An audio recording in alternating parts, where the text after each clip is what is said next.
ആവേശമുണർന്നാൽ ഒരു ഭവനത്തിൽ അഗ്നിമഴ പെയ്തിടും. പരിശുദ്ധാത്മാവേ കൃപ ചൊരിയണമേ, പരിശുദ്ധാത്മാവേ ശക്തി പകരണമേ. ദൈവത്തിൻ്റെ ആത്മാവ് അത്രമേൽ നമ്മളെ സ്നേഹിക്കുന്നുണ്ട്. രണ്ട് കരങ്ങളും നെഞ്ചോട് ചേർത്ത് വെച്ച്, ഓ ഹോളി സ്പിരിറ്റ്, പരിശുദ്ധാത്മാവേ, ഈ അഭിഷേകം എൻ്റെ മേൽ ഈ മണിക്കൂറിൽ നിറയണം. അതിനുവേണ്ടി ആഗ്രഹിക്കണം. ആഴത്തിൽ പരിശുദ്ധാത്മാവെ എന്നോട് ഇടപെടണം. ഇതൊരു കുഞ്ഞു പ്രാർത്ഥനയാണ്. ഈ ശുശ്രൂഷ സമയത്ത് പരിശുദ്ധാത്മാവെ എൻ്റെ ഉള്ളിൽ അത്രമേൽ ആഴത്തിൽ അങ്ങ് ഇടപെടണം. ഇതൊരു വലിയൊരു പ്രാർത്ഥനയാണ്. എൻ്റെ പ്രിയപ്പെട്ട സഹോദരങ്ങളെ, ഉള്ളിൻ്റെ ഉള്ളിൽ ആഗ്രഹിക്കുക, പരിശുദ്ധാത്മാവെ, പരിശുദ്ധാത്മാവെ, പരിശുദ്ധാത്മാവെ, ഒരു പുതിയ അഭിഷേകത്താൽ ഈ ശുശ്രൂഷ സമയത്ത് എന്നെ ബലപ്പെടുത്തണം, എന്നെ ശക്തിപ്പെടുത്തണം. ഈ ഗാനത്തിൻ്റെ വരികൾ 2-3 വരികളേ ഉള്ളൂ. 2 കരങ്ങളും നെഞ്ചോട് ചേർത്ത് കണ്ണടച്ച്, ആഴത്തിൽ എന്നോട് ഇടപെടണമേ, ആത്മാവിൽ എന്നോട് ഇടപെടണമേ. ചേർന്നൊന്ന് പാടി പ്രാർത്ഥിച്ചേ. ആഴത്തിൽ എന്നോട് ഇടപെടണേ, ആത്മാവിൽ ആത്മാവിൽ എന്നോടും ഇടപെടണേ. ചേർന്ന് പാടാൻ ശ്രമിച്ചേ. ആഴത്തിൽ എന്നോടും ഇടപെടണേ, ആത്മാവിൽ ആത്മാവിൽ എന്നോടും ഇടപെടണേ. എല്ലാവരും ചേർന്നൊന്ന് പാടാൻ ശ്രമിച്ചേ. ആഴത്തിൽ എന്നോടും ഇടപെടണേ, ആത്മാവിൽ എന്നോടും ഇടപെടണേ. ആഴത്തിൽ എന്നോടും ഇടപെടണേ, ആത്മാവിൽ എന്നോടും ഇടപെടണേ. ഒന്നും കൂടെ ചേർന്ന് പാടിക്കുക. ആഴത്തിൽ എന്നോട് ഇടപെടണമേ, ആഴത്തിൽ എന്നോട് ഇടപെടണേ, ആത്മാവിൽ ആത്മാവിൽ എന്നോടും ഇടപെടണേ. പ്രാർത്ഥിച്ചേ. ആഴത്തിൽ എന്നോടും ഇടപെടണേ, ആത്മാവിൽ എന്നോടും ഇടപെടണേ. ആരിലും ശ്രേഷ്ഠമായി, ആരിലും ശ്രേഷ്ഠമായി, ആരിലും ശക്തമായി, ആമേൻ. ആരിലും ശ്രേഷ്ഠമായി, ആരിലും ശക്തമായി. ആഴത്തിൽ എന്നോടും ഇടപെടണേ, ആത്മാവിൽ ആത്മാവിൽ എന്നോടും ഇടപെടണേ. 2 കരങ്ങൾ ഉയർത്തിപ്പിടിച്ച്, ആഴത്തിൽ എന്നോടും ഇടപെടണേ, ആത്മാവിൽ ആത്മാവിൽ എന്നോടും ഇടപെടണേ. ബൈബിൾ ഉള്ളവര് ബൈബിളൊക്കെ എടുത്ത്, നോട്ട് ബുക്കൊക്കെ ഉണ്ടെങ്കിൽ ചില വചനങ്ങളൊക്കെ എഴുതിയെടുത്ത് പഠിക്കേണ്ട ഒരു പ്രാർത്ഥനാ ശുശ്രൂഷ സമയമാണ്. അപ്പം അതിൻ്റെ ഗൗരവത്തോടുകൂടെ വേണം ഈ അന്തരീക്ഷത്തിലായിരിക്കാൻ എന്ന് സ്നേഹത്തോടുകൂടെ ഓർമ്മപ്പെടുത്തുന്നു. Price the Lord, hallelujah, hallelujah, hallelujah. ഈ ശുശ്രൂഷയുടെ ആരംഭത്തിൽ തന്നെ അടുത്തിരിക്കുന്ന ആളോട് ഒരു കാര്യം പറഞ്ഞേ. നീ അഭിഷേകത്താൽ നിറയും. പറഞ്ഞേ, നീ അഭിഷേകത്താൽ നിറയും. Price the Lord, hallelujah, hallelujah. അങ്ങനെ അഭിഷേകത്താൽ നിറയാൻ ആഗ്രഹിക്കുന്നവരെ ഞാനൊരു കുഞ്ഞു കാര്യം ചോദിക്കാം. നിങ്ങളുടെ കുടുംബത്തിൽ ഐശ്വര്യം ഉണ്ടാവണമെന്ന് ആഗ്രഹമുണ്ടോ? ഉണ്ടോ? ഉണ്ടോന്ന്? ഉള്ളത് കൊണ്ടല്ലേ അച്ഛാ ഞങ്ങൾ കഷ്ടപ്പെട്ട് ഇവിടെ വന്നിരിക്കുന്നല്ലേ. നമ്മുടെ കുടുംബത്തിൽ ഐശ്വര്യം ഉണ്ടാവണമെന്ന് വലിയ ആഗ്രഹം നമുക്കുണ്ട്. ഈ ഐശ്വര്യം ഉണ്ടാകാൻ വേണ്ടി പലരും പലതരത്തിൽ പല രീതികളിൽ പലതും ചെയ്യുന്നുണ്ട്. ചിലർ വീട്ടിൽ ഐശ്വര്യം ഉണ്ടാകാൻ വേണ്ടി ചില സാധനങ്ങൾ വീടിൻ്റെ ചില സ്ഥലങ്ങളിലൊക്കെ വെച്ചിട്ടുണ്ട്. ചിലർ ചില ചെടികളൊക്കെ വളർത്താറുണ്ട്. ഐശ്വര്യം ഉണ്ടാകാൻ വേണ്ടി ചില രൂപങ്ങൾ വെച്ചിട്ടുണ്ട്. അങ്ങനെ പലതരത്തിൽ നമ്മുടെയൊക്കെ ചുറ്റുവട്ടത്തും മനുഷ്യർ കുടുംബത്തിൽ ഐശ്വര്യം ഉണ്ടാകാൻ വേണ്ടി പലതും ചെയ്തിട്ടുണ്ട്. ഇന്ന് ദൈവവചനം നമ്മളെ ചില കാര്യങ്ങൾ പഠിപ്പിക്കാൻ പോവാം. എന്തിനെന്നറിയോ? നമ്മുടെ കുടുംബത്തിൽ ഐശ്വര്യം ഉണ്ടാകാൻ വേണ്ടിയിട്ടുള്ള ചില കാര്യങ്ങൾ ദൈവവചനം പഠിപ്പിക്കാൻ പോവാണ്. Hallelujah, hallelujah, hallelujah, hallelujah. അപ്പൊ ഈ പഠിക്കണമെങ്കിൽ നമ്മൾ എവിടെ പോകണം? ഒരു സ്കൂളിൽ പോകണം, അല്ലേ? ഏതെങ്കിലും ഒരു സ്കൂളിൽ പോകാതെ പഠിക്കാൻ പറ്റുമോ? ഇപ്പം ഇവിടെ ഇരിക്കുന്ന എല്ലാവരും തന്നെ ഏതെങ്കിലുമൊക്കെ ഒരു സ്കൂളിൽ പഠിച്ചവരാണ്, അല്ലേ? നിങ്ങൾ പഠിച്ച സ്കൂളിൻ്റെ പേര് നിങ്ങൾക്ക് ഓർമ്മയുണ്ടോ? എന്തായിരുന്നു നിങ്ങളുടെ പഠിച്ച സ്കൂളിൻ്റെ പേര്? ചേട്ടാ, പഠിച്ച സ്കൂളിൻ്റെ പേര് ഏതാ?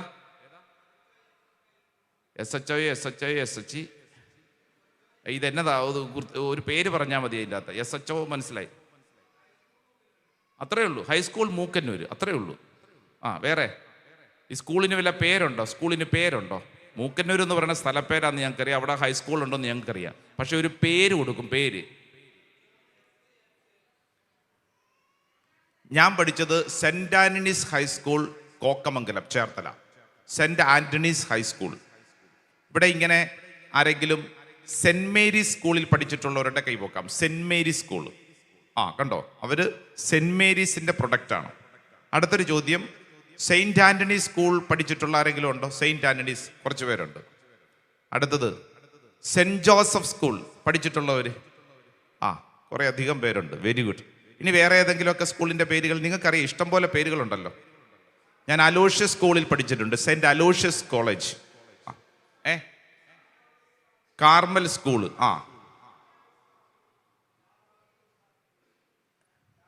ലാൽ ബഹദൂർ ശാസ്ത്രി, കൊള്ളാം, ലാൽ ബഹദൂർ ശാസ്ത്രി.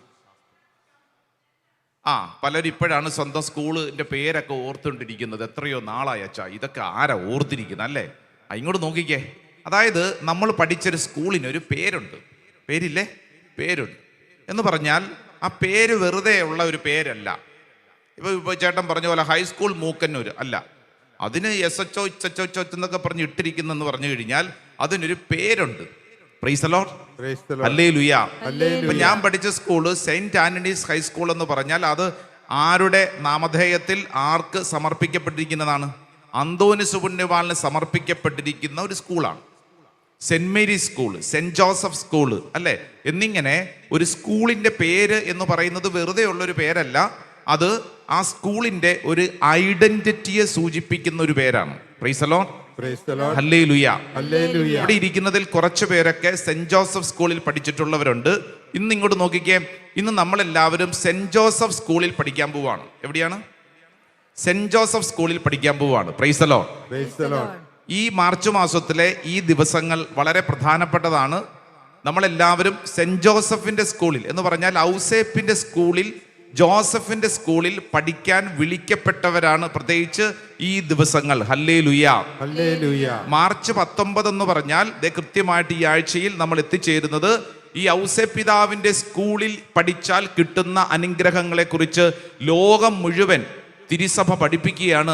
നിങ്ങൾ ഔസേപ്പിതാവിന്റെ സ്കൂളിൽ പോയി പഠിക്കണം. ഹല്ലേലൂയ. പഠിക്കുവാണെങ്കിൽ അന്തസ്സോടുകൂടെ എവിടെ പോയി പഠിക്കണം? ഔസേപ്പിതാവിന്റെ സ്കൂളിൽ പോയി പഠിക്കണം. ഹല്ലേലൂയ. അടുത്തിരിക്കുന്ന ആളോട് പറഞ്ഞേ, പഠിക്കുവാണെങ്കിൽ ഔസേപ്പിതാവിന്റെ സ്കൂളിൽ പോയി പഠിക്കണം. ഹല്ലേലൂയ. ശ്രദ്ധിച്ചേ, ഈ ഔസേപ്പിതാവിന്റെ സ്കൂളിൽ പോയി പഠിച്ചാലുള്ള മെച്ചം എന്താണെന്നറിയാവോ?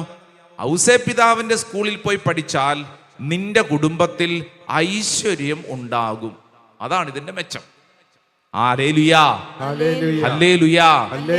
അപ്പൊ ഔസേപ്പിതാവിന്റെ സ്കൂളിൽ പഠിക്കുക എന്നുള്ളത് നമ്മുടെ ആവശ്യമാണ്. കാരണം നമുക്ക് എന്ത് വേണം? ഐശ്വര്യം വേണം. നമുക്ക് ഐശ്വര്യം വേണം. ഇപ്പൊ നമ്മൾ ചിന്തിച്ചോളൂ, പല സ്കൂളുകളിലും പഠിച്ച് ഡോക്ടറേറ്റ് നേടി, ബിരുദാനന്തര ബിരുദം നേടി, ജോലി നേടി, വലിയ വലിയ നിലകളിലെത്തി. പക്ഷെ ഇപ്പോഴും ചില കുടുംബങ്ങൾ എന്തില്ല? ഐശ്വര്യമില്ല. ഡോക്ടറേറ്റ് ഉണ്ട്, എന്തില്ല? ഐശ്വര്യമില്ല. ജോലിയുണ്ട്, പണമുണ്ട്, എന്തില്ല? ഐശ്വര്യമില്ല. അപ്പോൾ നമുക്ക് വേണ്ടത് ഏതാ? ജോലിയേക്കാളും വീടിനേക്കാളും ബിരുദാനന്തരേക്കാളും നമുക്ക് വേണ്ടത് എന്നതാ? ഐശ്വര്യം. ഐശ്വര്യം വേണമെങ്കിൽ നമ്മൾ പഠിക്കേണ്ട സ്കൂളാണ് ജോസഫിന്റെ സ്കൂളിൽ പഠിക്കണം. Hallelujah, hallelujah. അതുകൊണ്ട് നമ്മൾ അല്പസമയം ജോസഫിന്റെ സ്കൂളിൽ പഠിക്കാൻ പോവാണ്. നമ്മൾ അതിനു വേണ്ടി ഒരു കുഞ്ഞു വചനം നമ്മൾ ആദ്യം തന്നെ വായിക്കുകയാണ്. മത്തായിയുടെ സുവിശേഷം ഒന്ന് തുറന്നേ. മത്തായിയുടെ സുവിശേഷം 1-ാം അധ്യായം 19-ാം തിരുവചനം. സെന്റ് മാത്യൂസ് ഗോസ്പൽ ചാപ്റ്റർ 1, 1-ാം അധ്യായം 19-ാം തിരുവചനം. 1:19 വായിക്കാം. അവളുടെ ഭർത്താവായ ജോസഫ് നീതിമാനായകയാലും അവളെ അപമാനിതയാക്കാൻ ഇഷ്ടപ്പെടായകയാലും അവളെ രഹസ്യമായി ഉപേക്ഷിക്കാൻ തീരുമാനിച്ചു. ഇതാണ് ജോസഫിന്റെ സ്കൂളിൽ നമ്മൾ പഠിക്കുന്ന ആദ്യത്തെ കാര്യം. ആ സ്കൂളിന്റെ ഓണറായിട്ടുള്ള ജോസഫ് നമ്മളോടൊരു കാര്യം പറയുവാണ്. എൻ്റെ ജീവിതത്തിൽ ഞാൻ എടുത്ത ഒരു നിലപാട് നിന്റെ ജീവിതത്തിൽ നിനക്കുണ്ടെങ്കിൽ നിനക്ക് ഐശ്വര്യം ഉണ്ടാവും. അപ്പം നമ്മുടെ ചോദ്യം, ഈ ഔസേപ്പ് എന്തു നിലപാടാണ് എടുത്തത്? വചനം പഠിപ്പിക്കുന്നു, അവളുടെ ഭർത്താവായ ജോസഫ് നീതിമാനാകയാലും അവളെ അപമാനിതയാകാൻ ഇഷ്ടപ്പെടാകിയാലും അവളെ രഹസ്യമായി ഉപേക്ഷിക്കുവാൻ തീരുമാനിച്ചു. വലതുകരം ഒന്ന് ഉയർത്തിപ്പിടിച്ച് ഈ വചനം നമുക്കൊന്ന് ഏറ്റെടുത്ത് പ്രാർത്ഥിക്കാം. മത്തായി സുവിശേഷം 1-ാം അധ്യായം 19-ാം തിരുവചനം. അവളുടെ ഭർത്താവായ ജോസഫ് നീതിമാനാകയാലും അവളെ അപമാനിതയാക്കാൻ ഇഷ്ടപ്പെടാകിയാലും അവളെ രഹസ്യമായി ഉപേക്ഷിക്കുവാൻ തീരുമാനിച്ചു. ഹല്ലേലൂയ. അപ്പൊ ജോസഫിനെ കുറിച്ചൊരു വചനം പറയുവാണ്, അവൻ നീതിമാനായിരുന്നു. അവൻ ആരായിരുന്നു? നീതിമാനായിരുന്നു. ഉച്ചത്തിൽ പറഞ്ഞ അവൻ ആരായിരുന്നു? എന്ന് പറഞ്ഞാൽ ആ കാലഘട്ടത്തിന്റെ നീതി അനുസരിച്ച് ജോസഫിന് വേണമെങ്കിൽ പ്രവർത്തിക്കാവുന്നൊരു കാര്യം എന്ന് പറഞ്ഞാൽ എന്താണ്? തൻ്റെ ഭാര്യയെ ഉപേക്ഷിക്കാം. ആ കാലഘട്ടത്തിന്റെ നീതി എന്ന് പറയുന്നത് ഭാര്യ ഗർഭവതിയാണ്, കല്യാണത്തിന് മുമ്പ് ഗർഭവതിയാണെന്ന് അറിഞ്ഞു കഴിഞ്ഞാൽ നാട്ടുകാരുടെ മുമ്പിലേക്ക് വിട്ടുകൊടുക്കാം, നീതിക്ക് നിയമത്തിന് വിട്ടുകൊടുക്കാം, അങ്ങനെ പലതരത്തിൽ പ്രവർത്തിക്കാം. പക്ഷേ ജോസഫിന്റെ നീതി നമ്മൾ പഠിക്കുന്ന പുസ്തകത്തിലെ നീതിയേക്കാളും വ്യത്യസ്തമാണ്. ജോസഫ് എന്തു ചെയ്തു? അവളെ അപമാനിതയാകാൻ ഇഷ്ടപ്പെട്ടില്ല. Price the Lord. ആരെയാണ്? മറിയത്തെ എന്ന് പറഞ്ഞാൽ ആര്? ഭാര്യയെ അപമാനിതയാകാൻ ഇഷ്ടപ്പെട്ടില്ല. Price the Lord. അതുകൊണ്ട് വചനം പഠിപ്പിക്കുന്നത്, അപമാനിതയാകാൻ ഇഷ്ടപ്പെടാകയാൽ അവളെ രഹസ്യമായി ഉപേക്ഷിക്കുവാൻ തീരുമാനിച്ചു. ജോസഫിന്റെ ഉള്ളിൽ ഈ ഭാര്യയുടെ ഈ ഡിഗ്നിറ്റി, അവളുടെ ജീവിതത്തെ വളരെ മാന്യമായി കണക്കാക്കാൻ വേണ്ടി നാട്ടുകാരൊന്നും അറിയാതെ പബ്ലിക്കായി ഈ വിഷയത്തെ നാട്ടുകാരുടെ മുമ്പിൽ ചർച്ചയ്ക്ക് ഇട്ടുകൊടുക്കാതെ അവളെ എങ്ങനെയെങ്കിലും രക്ഷിക്കാൻ വേണ്ടി ജോസഫ് ചിന്തിക്കുന്ന ഒരു ചിന്തയാണ് വിശുദ്ധ ഗ്രന്ഥത്തിൽ പറയുന്നത്. Unwilling to expose her to public disgrace എന്ന് പറഞ്ഞാൽ അവളെ അപമാനിതയാകാൻ ഇട്ടുകൊടുത്തില്ല. ആര്? ജോസഫ്.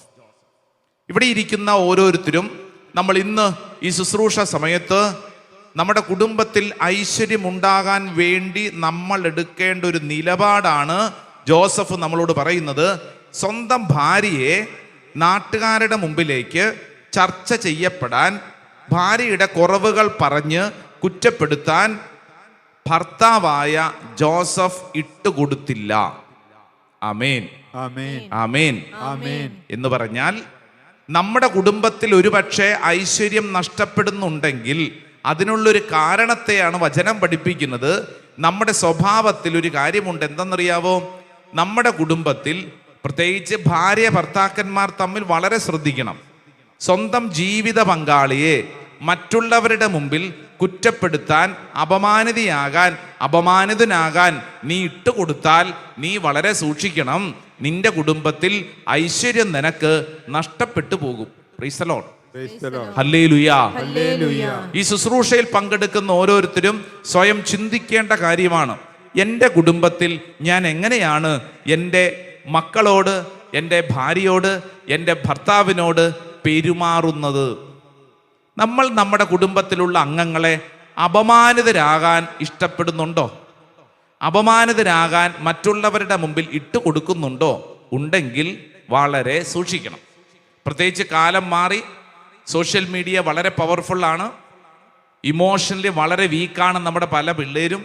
അതുകൊണ്ട് തന്നെ എന്തെങ്കിലും ഒരു സംഭവം ഉണ്ടായാൽ ഉടനെ തന്നെ അവർ ഫേസ്ബുക്കിലും യൂട്യൂബിലൊക്കെ വന്ന് റീൽസ് ചെയ്ത്, അല്ലെങ്കിൽ ഇൻസ്റ്റാഗ്രാമിൽ റീൽസ് ചെയ്ത് അവർ ലൈവ് കൊടുത്ത് കുടുംബത്തിലെ പല കാര്യങ്ങളും നാറ്റിച്ചു കൊണ്ടിരിക്കുന്ന ഒരു സമയമാണ്. അത് കുട്ടികൾ മാത്രമല്ല, മുതിർന്നവർ പോലും. ഭാര്യയോട് പറയേണ്ട കാര്യം യൂട്യൂബിൽ വന്ന് ലൈവിൽ വന്നിരുന്ന് നാട്ടുകാരോട് പറഞ്ഞിട്ട് ഗുണമുണ്ടോ ചോദിച്ചി? ഒരു ഗുണവും ഇല്ല. എന്ത് ഗുണം? ഗുണമുണ്ടോ? നീ ഫേസ്ബുക്കിൽ വന്ന് യൂട്യൂബിൽ വന്ന് ഇരുന്ന് ലൈവിൽ ഇരുന്നോണ്ട് ഞാൻ ഇങ്ങനെ സഹിക്കുന്നു, എൻ്റെ ഭർത്താവിൽ നിന്ന് ഇങ്ങനെ സഹിക്കുന്നു എന്ന് നീ നാട്ടുകാരോട് പറഞ്ഞാൽ എന്താണ് മെച്ചം? ഒരു മെച്ചം ഇല്ലെന്ന് മാത്രമല്ല, താഴത്ത് ഇഷ്ടം പോലെ ആളുകൾ ലൈക്കടിച്ച് വരും. ഈ ലൈക്കടിച്ച് വരുന്നവർ കൂടെ ഉണ്ടാവുമോ? ഇല്ലെന്ന്. അവരിങ്ങനെ ലൈക്കടിച്ച് കൂടെ ഉണ്ടാവുമെന്ന് കാണിക്കും. വേണമെങ്കിൽ ഞങ്ങളും അതിജീവിതയോടൊപ്പം ഉണ്ടെന്നൊക്കെ പറയും. പക്ഷെ ഓർക്കേണ്ട കാര്യം, നിന്റെ ജീവിതത്തിൽ ഈ പറയുന്നവരൊന്നും കൂടെയൊന്നും ഉണ്ടാവില്ല. അതുകൊണ്ട് വളരെ ശ്രദ്ധിക്കണം. പ്രത്യേകിച്ച് ഈ കാലഘട്ടത്തിൽ വളരെ ശ്രദ്ധിക്കണം. കുടുംബ അംഗങ്ങളെ ഒരു കാരണവശാലും അപമാനിതരാകാൻ നമ്മൾ മറ്റുള്ളവരുടെ മുമ്പിലേക്ക് ഇട്ടുകൊടുക്കരുത്. ചർച്ച ചെയ്യപ്പെടാൻ വേണ്ടി മറ്റുള്ളവരുടെ മുമ്പിലേക്ക് ഇട്ടുകൊടുക്കരുത്. Praise the Lord. ഹല്ലേലൂയ. അടുത്തിരിക്കുന്ന ആളോട് കൈ കൊടുത്തോണ്ട് പറഞ്ഞേ, കുടുംബ അംഗങ്ങളെ അപമാനിക്കരുത്. കുടുംബ അംഗങ്ങളെ അപമാനിക്കരുത്. Praise the Lord. ഹല്ലേലൂയ. എന്ന് പറഞ്ഞാൽ നമ്മുടെ സംസാരത്തെ നമ്മൾ വളരെ ശ്രദ്ധിക്കണമെന്നാണ് അതിൻ്റെ അർത്ഥം. നിന്റെ കുടുംബത്തിൽ ഐശ്വര്യം വേണമെങ്കിൽ നീ ചെയ്യേണ്ട ഒന്നാമത്തെ കാര്യമാണ് നിന്റെ നാവിനെ നീ വളരെ സൂക്ഷിക്കണം. ഔസേ പിതാവ് പറയുവാണ്, നിന്റെ സംസാരത്തെ നീ വളരെ സൂക്ഷിക്കണം. Hallelujah, hallelujah, hallelujah. ആ നാവിനെ ഒന്ന് തൊട്ടെ, സ്വന്തം നാവിനെ തൊട്ടോ. വളരെ അപകടം പിടിച്ചൊരു സാധനം, വളരെ അപകടം പിടിച്ചൊരു സാധനം. ഈ നാവിനെ നമ്മൾ ഒന്ന് ശ്രദ്ധിച്ചാലുണ്ടല്ലോ, നമ്മുടെ കുടുംബത്തിൽ ഐശ്വര്യം ഉണ്ടാവും. ഔസേ പിതാവ് എങ്ങനെയാണ് തൻ്റെ കുടുംബത്തിൽ സമാധാനം നിലനിർത്തിയത് എന്നുള്ളൊരു ചോദ്യത്തിനുള്ള ഉത്തരമാണ് വിശുദ്ധ ഗ്രന്ഥം പറയുന്നത്. തൻ്റെ ജീവിത പങ്കാളിയെ, ഭാര്യയെ അപമാനിതയാവാൻ. നിങ്ങൾ ശ്രദ്ധിച്ചേ, വിശുദ്ധ ഗ്രന്ഥത്തിൽ എവിടെയെങ്കിലും ഒരു കൊച്ചു വാക്കുകൊണ്ടെങ്കിലും ജീവിത പങ്കാളിയെ കുറ്റപ്പെടുത്തിയോ?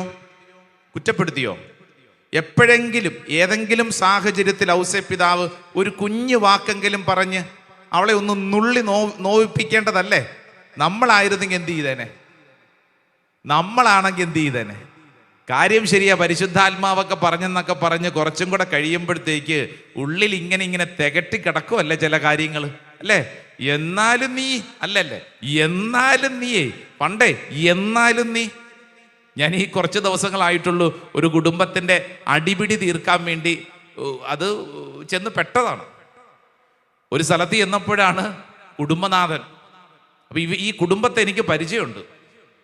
ഭാര്യയും ഭർത്താവും 3 കുട്ടികളും, 3 ആൺകുട്ടികളാണ്. നല്ല മിടുക്കം പിള്ളേരാണ്. പറഞ്ഞു കഴിഞ്ഞാൽ തീരെ ചെറുതായിരുന്നു. ഇപ്പം ഇതുങ്ങളൊക്കെ വളർന്നു. അപ്പം ഈ അപ്പൻ കരഞ്ഞുകൊണ്ട് വന്ന് നിൽക്കുക, അച്ഛാ എന്നെ എൻ്റെ 3 മക്കളും കൂടെ കെട്ടിയിട്ട് പട്ടീനെ തല്ലണ പോലെ തല്ലി. അപ്പൻ്റെ സങ്കടം ഇത് കേട്ടപ്പോൾ എനിക്ക് സഹിക്കാൻ പറ്റണില്ല. ഒരപ്പൻ കരയുമല്ലേ. 3 ആൺമക്കളും കൂടെ പിള്ളേരാ. ഈ പിള്ളേര് 3 കൂടെ ഈ അപ്പനെ പട്ടിയെ തല്ലണ പോലെ തല്ലിയെന്ന്. ഇയാൾ എന്നിട്ട് ഇയാളുടെ ശരീരമൊക്കെ കാണിച്ചു തന്നു. അച്ഛൻ നോക്കിക്കേ, ഇത് ഇവിടെ കണ്ട അടി, അതാ മൂത്തവൻ്റെയാ, ഇത് ഇവിടെ കണ്ട, ഇത് ഇളയവൻ്റെയാ. അച്ഛാ എന്നെ 3 പിള്ളേരും കൂടെ തല്ലി. അപ്പം ഈ പിള്ളേരെ എനിക്കറിയാം. അപ്പം ഞാൻ ചിന്തിച്ചു, നമ്മുടെ ഈ പിള്ളേര് നിങ്ങളെ തല്ലിയെന്നോ? നിങ്ങളെന്തോ ഈ പറയുന്നേ? നിങ്ങൾ ഈ നാട്ടിലെ മാതൃകാ കുടുംബമാണെന്നാണല്ലോ പൊതുവെ അറിയപ്പെടുന്നത്. അപ്പം നിങ്ങളെ തല്ലിയോ? അതൊന്ന് ചോദിക്കണമല്ലോ. അച്ഛാ ചോദിക്കണം. പുറത്ത് പറയാൻ പറ്റത്തില്ല. ഞാൻ ഇയാളുടെ കൂട്ടത്തിൽ വീട്ടിൽ ചെന്നു. മൂത്തവന് ഒരു 21 വയസ്സ്, രണ്ടാമത്തവന് ഒരു 19, ഇളയതിന് ഒരു 17. അങ്ങനെ ഇത്രയേ ഉള്ളൂ. പക്ഷെ നല്ല വണ്ണവും പൊക്കമൊക്കെ ഈ പിള്ളേർക്ക്. ഈ കൊറോണ കാലം കഴിഞ്ഞതോടുകൂടി പിള്ളേർ പെട്ടെന്ന് അങ്ങോട്ട് വളർന്നു. ഈ കൊറോണ കാലഘട്ടത്തിലാണ് ഈ പിള്ളേരെ വളർച്ച. അതിനു മുമ്പ് ചെറുതായിരുന്നു, അന്ന് നല്ല ക്യൂട്ടായിരുന്നു. ഇപ്പം ഇവന്മാരൊക്കെ സൈസായി, 3 എണ്ണം കൂടെ നിൽക്കുക. അപ്പോൾ എന്നോട് സ്നേഹമൊക്കെ ഇവന്മാർക്കുണ്ട്. അപ്പോൾ അപ്പനെയും കൊണ്ട് ചെന്നപ്പോൾ അവർക്ക് കാര്യം മനസ്സിലായി. ഉടനെ തന്നെ ഈ 3 അണ്ണവന്മാരും കൂടെ എന്നോട് പറഞ്ഞു, അച്ഛാ ഞങ്ങൾക്ക് അച്ഛനോട് ചില കാര്യം പറയാനുണ്ട്, ഇങ്ങോട്ട് വരാൻ പറഞ്ഞു. എന്നിട്ട് ഒരു മുറിക്കകത്തോട്ട് കയറ്റി വാതിലടച്ചു. ദൈവമേ, ഞാൻ വിചാരിച്ചു നീ എന്നെ തല്ലുവോ. മുറിക്കകത്തോട്ട് കയറി വാതിലടച്ചിട്ട് 3 കൂടെ അവിടെ നിന്നോണ്ട് പറഞ്ഞു, അച്ഛാ സഹിക്കുന്നതിനൊരു പരിധിയില്ലേ അച്ഛാ സഹിക്കുന്നതിനൊരു പരിധിയില്ലേ? അച്ഛനൊന്നും അറിയത്തില്ല അച്ഛാ, ഞങ്ങളുടെ അപ്പൻ്റെ സ്വഭാവം അച്ഛനൊന്നും അറിയത്തില്ല. ഞാൻ പിന്നെ ചോദിച്ചു വന്നപ്പോഴാണ് ഈ കുഞ്ഞുങ്ങൾ ഇരുന്നുകൊണ്ട് കരയാൻ തുടങ്ങി. ഈ പറഞ്ഞ ജമണ്ടം പിള്ളേർ നിന്ന് ഏങ്ങി കരഞ്ഞുകൊണ്ട് അവർ പറഞ്ഞൊരു കാര്യം, അച്ഛാ ഞങ്ങളുടെ അമ്മേനെ ഉണ്ടല്ലോ ഞങ്ങൾ കണ്ണ് തുറന്ന നാൾ മുതൽ, ഓർമ്മ വെച്ച നാൾ മുതൽ ഞങ്ങൾ കാണുന്നൊരു കാഴ്ചയുണ്ട്. എല്ലാ ദിവസവും രാത്രിയിൽ ഞങ്ങളുടെ അമ്മേനെ ഞങ്ങളുടെ അപ്പൻ ഉപദ്രവിക്കും, വേദനിപ്പിക്കും, ശാരീരികമായും മാനസികമായും പീഡിപ്പിക്കും. അച്ഛാ മടുത്തിട്ടാ, അച്ഛാ മടുത്തിട്ടാ. അപ്പൊ ഞാൻ ചോദിച്ചു, ഇത് എന്തിനെ ഓർത്തോണ്ടാണ് നിന്റെ അപ്പൻ നിന്റെ അമ്മേനെ വേദനിപ്പിക്കുന്നത്? അച്ഛാ, കല്യാണത്തിന് മുമ്പ് എന്തോ ഞങ്ങളുടെ അമ്മയുടെ ജീവിതത്തിൽ എന്തോ ഒരു കാര്യം നടന്നിട്ടുണ്ട്. വർഷം ഇപ്പൊ 10-30 ആയില്ല അച്ഛാ. കല്യാണത്തിന് മുമ്പ് നടന്നൊരു കാര്യത്തെ ഓർത്ത് ഏതോ ഒരുത്തനോട് ഭാര്യയ്ക്ക് എന്തോ ഒരു സ്നേഹം ഉണ്ടായിരുന്നു എന്നും പറഞ്ഞ് എല്ലാ ദിവസവും രാത്രിയിൽ ഈ കുഞ്ഞുങ്ങൾ കണ്ടു വളർന്നൊരു കാര്യം പറയുവാണ്. അച്ഛാ, എല്ലാ ദിവസവും രാത്രിയിൽ ആ മനുഷ്യന്റെ പേരും പറഞ്ഞ് ഈ ഞങ്ങളുടെ അമ്മയെ ഞങ്ങളുടെ അപ്പൻ എല്ലാ ദിവസവും മർദ്ദിക്കും. പുറത്തു പറയാതെ ഞങ്ങളുടെ അമ്മ ഇതിങ്ങനെ വീർപ്പുമുട്ടി ജീവിക്കുക. പുറത്ത് പറയാൻ കൊള്ളാവോ? പക്ഷെ പുറത്തുണ്ടല്ലോ മാതൃകാ ദമ്പതികൾ. അച്ഛാ, ഞങ്ങളുടെ അമ്മ മനസമാധാനായിട്ട് ഉറങ്ങിയിട്ട് എത്ര നാളുകളായിട്ടുണ്ടാവും? ഞങ്ങൾ കഴിഞ്ഞ ദിവസം അപ്പനെ തല്ലിയെന്ന് പറഞ്ഞില്ലേ? സത്യം അച്ഛാ, ഗതികേട് കൊണ്ട് അച്ഛാ, ഞങ്ങൾക്കതിൽ സങ്കടമുണ്ട്. ഈ 3 കുട്ടികളും കൂടെ പറയും ഞങ്ങൾക്കതിൽ സങ്കടമുണ്ട് അച്ഛാ. എന്താ വിഷമം എന്ന് പറയും? ഞങ്ങളുടെ അപ്പനല്ലേ ഗതികേട് കൊണ്ട് ഞങ്ങളുടെ അമ്മയെ തല്ലുന്നത് കണ്ട് സഹിക്കാൻ പറ്റാഞ്ഞിട്ട് ഞങ്ങൾ കയറി വട്ടം പിടിച്ചു. അപ്പോൾ ഉടനെ ഞങ്ങളുടെ അപ്പൻ ഞങ്ങളോട് പറഞ്ഞു, എടാ അത് എൻ്റെ ഭാര്യയാണ്, എനിക്ക് ഇഷ്ടമുള്ളത് പോലെ ചെയ്യും, ഞാൻ അവളെ തല്ലും, ഞാൻ അവളെ കൊല്ലും. അത് ചോദിക്കാൻ നിങ്ങൾ ആരാടാ? നിങ്ങൾ പോടാ.